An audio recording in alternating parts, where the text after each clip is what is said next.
Hello friends, and welcome back to my channel. My name is Bintou, and another month brings us to another wrap up. So today I am filming my September wrap up. So September was a better month than I thought it would be. I've read a total of 11 books and I'm in the middle of my 12th book right now. Overall, I would say it was a pretty good reading month. I would say that most of my books ended up being pretty okay, like mediocre books, but I did have a couple that were total favorites. And I'm gonna start with my favorites. So let's begin there. So one of the first books that I read this month was The Night Swim by Megan Golden, and I really enjoyed this one. So this book follows a woman who does this like true crime podcast, and she goes into town to follow a case that's happening. And so the way that the book is set up is you're following her journey, but also you're actually living the podcast episodes as she is like writing them. And when you listen to the audiobook, it's super cool because it plays music, so it makes it sound like a real podcast in the middle of the book. So if you're thinking about the audiobook for this one, I would highly recommend it. The audiobook was really well done. So the main character is following a rape case, and she is following the two people, both the defendant and the person that's being accused of the rape, and trying to remain unbiased in her reporting of the case. And of course, it's in a small town, so everyone has their own opinion. The boy being confused is one of the golden children of the town, and the whole situation has ruined the poor girl's life. But she's also simultaneously investigating an older case, a cold case about a girl that was murdered, but then her case was buried, and she's trying to figure out who actually killed this girl. So overall, I think this is one of the better done procedural dramas, well, not drama, but like crime thriller books that I've read so far this year. I don't think it's a huge thriller, but the ending did take me by surprise, and overall really enjoyed it. Probably one of my favorite books that I read this month. Next on my list, I got a hold of Transcendent Kingdom by Gyasi, and I went ahead and gave this one a read. Overall, this one was pretty good as well. I think that my expectations for this book were a little bit too high, so I had to bring them a little bit closer to earth because it was a good book. I think that I hyped it up far too much in my mind. I will say one thing that I love about this book is I don't think I've ever read a book where the main character is an African American woman who's doing a PhD in a hard science. And as someone who I don't have a PhD, but I did my bachelor's in chemistry and took a lot of biochemistry courses. I loved to see that in this book. So we're following the main character, and her mom comes back into her life, and she's basically telling the story of her life growing up, particularly how it was impacted by addiction, because her brother became addicted to, I think eventually it turned into heroin, and he died of an overdose. And that's the reason why she dedicated so much of her life's research to studying addiction, is to try to understand, I guess, what was going on in his head and if there was anything that could have been done to stop it. Another major topic in this book is her relationship with religion, and kind of you start when she's like super young and forced to go to church and really truly believes in a God, toward when she's an adult and is really questioning his existence. I feel like this could be a very realistic story. A lot of the things that happen in this book could legitimately happen in real life, and it's not even like a stretch of the imagination. Overall, I think it was pretty good storytelling, and I really enjoyed this. I think I gave it 4 stars. This was a good one. Next on the list, I read The Silent Patient by Alex Michaelides. I think that's how that's pronounced. And this was another like thriller. I think it's classified as a psychological thriller or suspense, and I really liked this one too. I think I gave it about 4 stars, but very enjoyable. I still like The Night Swim more though. So this follows a woman who murders her husband, and she doesn't speak again, so she's put into this like asylum, and she's assigned a new psychotherapist, I think is what they are, and he's trying to get her to speak. That is basically the main plot of this entire book, is all the ways he's trying to get her to open up to him. I feel like that is about as much as I can say, because there are some major or at least unpredictable by me twists that happen towards the end of the book, and that's when really things pick up, is the last maybe 50 pages or so of this book, where secrets are being revealed and you learn more about who the bad guy is, And in the end, it's still kind of confusing as to, did they get what they deserved? Whose fault was it truly? And so on and so forth. Yeah, I really liked this one. It's very highly rated and it's definitely worth the read. I enjoyed it. I'm glad that I picked that one up. I also read Little Fires Everywhere, and I've got that here. The nice thing about Little Fires Everywhere is that it's also on Hulu. So after I read the book, I actually went ahead and started watching the Hulu series. I'm almost done with it. I think I have like 2 more episodes left. And the funny thing is, the Hulu series for the first episode follows the book almost exactly. So it was really fun to see everything that I had just read come to life on the screen, especially with Kerry Washington. I love Kerry Washington, but I will say that as it continued, so as you get past the 2nd episode towards the 3rd episode, it kind of veers off from the course that the actual book told. There are definitely some differences there. I don't know what made me pick this up, because the premise itself is a little bit bizarre, or not unlike the kind of book that I would usually pick up. But this young woman and her daughter, so Mia and Pearl, move into this like picture perfect town, basically Shaker Heights, where the people are affluent and everything just looks like perfection. And the story for the most part follows their lives as they're living in this weird place. There is one main storyline that pops up where there is an adoption that occurs, and the real mother of the baby wants the baby back, but the adopted parents consider that she abandoned that baby and they're not willing to give her up. Somehow Mia gets involved in all of this, and that causes some strife. And for I forget the character in the book's name, but like Reese Witherspoon's character, to then try and I guess dig up dirt on Mia and get retribution for what she considers the ruining of her friend's life. It's a lot better written than it sounds like it might be based on the premise. Overall, I'm glad that I read it, and I'm glad that I'm also watching the Hulu series. I'm gonna finish it for sure. And next book I have on here is The Death of Vivek Ogee. I think, is this described as a coming of age story? I don't know if it's a coming of age story, considering it's called The Death of Vivek Ogee, because he does die in this book, and most of the book is trying to figure out how he died.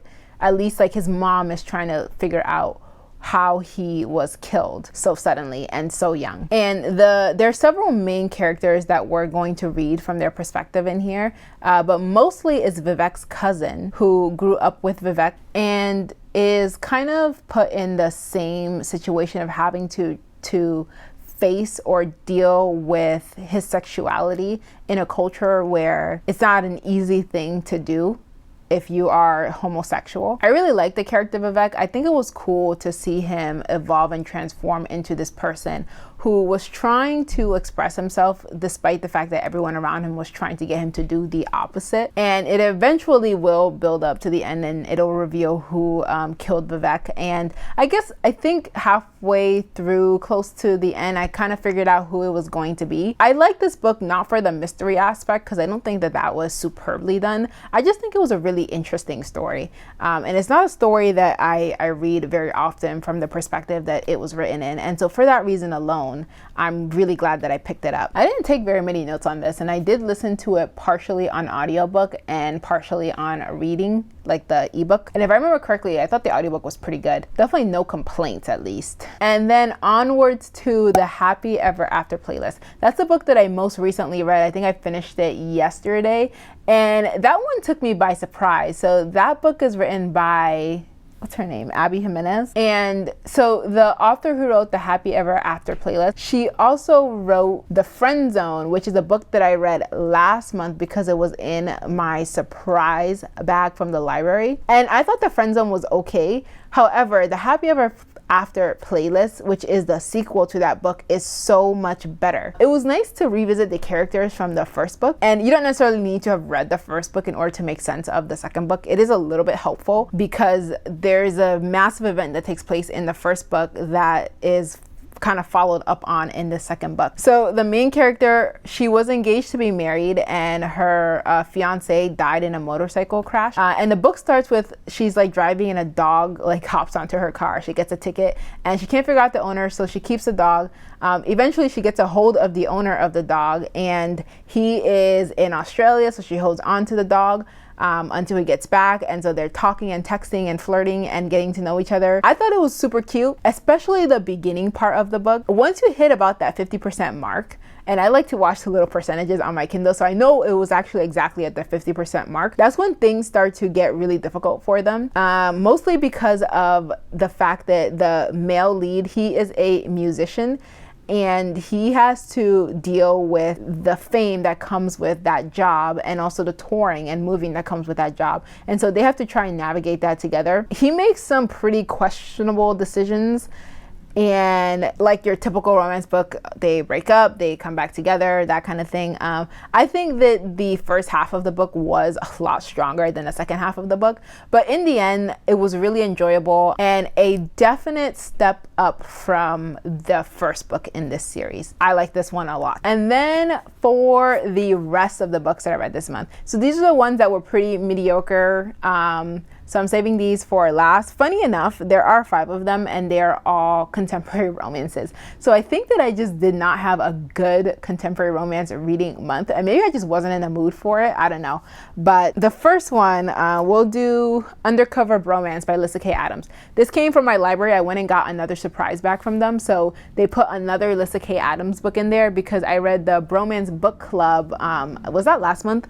Yes. Also from them. And I will say overall, I think Undercover Bromance is better than the Bromance Book Club was. So in this book, it's a little bit more ambitious because she's taking on the topic of sexual harassment in the workplace, particularly by men who are in positions of power over women that work for them. So the main character is trying to bring down her old boss, who she caught sexually harassing one of her coworkers.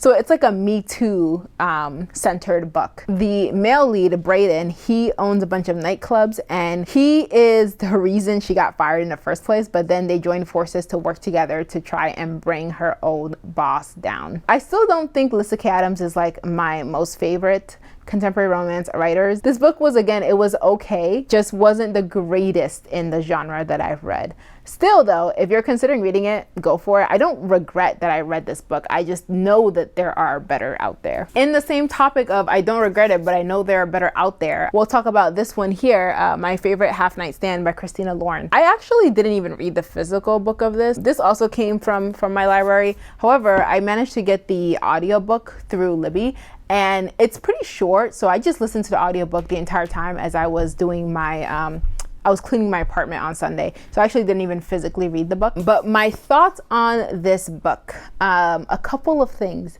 So I thought it was okay. So the main character, she's a woman and she's in this friend group with a bunch of guys, and there's some event they're attending, they need dates, so they have decided that they're all gonna try online dating so they can find dates for one another. Through the course of this, she's discovering that she likes one of the guys in the friend group, but what she does and how she goes about it, that is the questionable part of this book. And I think this is where people get divided. So she catfishes him basically and doesn't like really admit to it or truly apologize for it until maybe as you get to the end. Yeah, I mean, I come from the stance that it's all fiction, so do I care that much? Maybe not, I guess not. But I know that some people were pretty angry about that in this book, so it's worth mentioning. I did like the audiobook, and I mean, it wasn't a bad listen for a Sunday afternoon when I had nothing else to do as I was cleaning my kitchen and bath. So I don't know if that's like a stellar recommendation for this book, but I didn't hate it. So that is my favorite half night stand. Then I also read Take a Hint, Dani Brown. Now this one was it was very disappointing because this is a book that I had extraordinarily high expectations for because everyone said such great things about it. And I think that it was me, maybe I just was like, again, I think that this was just not a month where I was like as into the contemporary romance genre as I wanted to be, and yet I kept trying. So you can see like I read 5 of them, so I kept trying. But this one, Dani Brown, fell short for me. I will say that I did not like the audiobook, and part of it is because I use Scribd, and I think I'm gonna make a video on that. The problem with Scribd and why I will not continue with Scribd is the highest speed that they go to is 2x speed, and 2x speed is too slow for me. I've been listening to audiobooks sped up for a while now, so it's gotten to the point where I'm nearly at 3x speed. So it really bothers me when I'm listening to the audiobook and I can read faster than the audiobook is reading as I'm going along. I think that the voices as well were a little whiny, and I don't think the male voice was very well done at all. I don't know. I'm going to read, I'm going to take a break, but I hope to read the other book in the series and come away, so the other book in the series, and come away with a much higher opinion of it, because it really, like, I really am upset that I didn't love this book as much as everyone else did. And I can't, and other than those little things that I've said, I can't point to any other major reason why it just did not move me the way that, say, Helen Huang's books did. And then the last two that I read, also romances, were Hating Game and The Wedding Party. The Wedding Party was by Jasmine Gilroy. It's one of her earlier books, and that one was pretty meh. It was, I think, about a 3-star read. It's not very memorable, which is probably why I can't really remember what was in it. I think it was the one where the guy and the girl, yeah, they're attending a wedding. I think he's the best man or something like that. And they start seeing each other behind the best friend's back, and they're like, oh, we're gonna stop once we are in the wedding, and then they fall in love, something like that. Yeah, it was pretty average. Like I said, with Jasmine Guillory stuff, I think her more recent releases are better than the older ones. And I read The Hating Game because I saw Noelle Gallagher. I watched her video. I watched one of her videos where she raved about this book. So I was like, well, yeah, I'll pick it up. And I thought that this one was pretty okay too. I would give this one maybe closer to 4 stars because I like the characters in this one a lot more. But we've got these two coworkers who were originally part of different companies, but then the companies merged, and now they're stuck at desks that are facing each other, and they are pretending to hate each other when in reality and she thinks that the guy in the book really hates her, where in reality he's like in love with her. And eventually she'll figure it out. Again, I wouldn't put this as like my most favorite contemporary romance that I've read, but I thought it was pretty good. All right, and that wraps up all of the books that I read for September. Again, it was a pretty average reading month, or I don't think I was particularly moved by many of the books that I read this month. However, like I said, the absolute standouts for this month, The Night Swim, I would say that was probably my #1 book that I read this month. Really enjoyed that one. With that said, thank you so much for sticking around and watching my September wrap up. I would love it if you left a comment below letting me know some of the books you read this month, or what was a standout book for you in September. In the meantime, thank you so much for watching, and I will see you in the next one.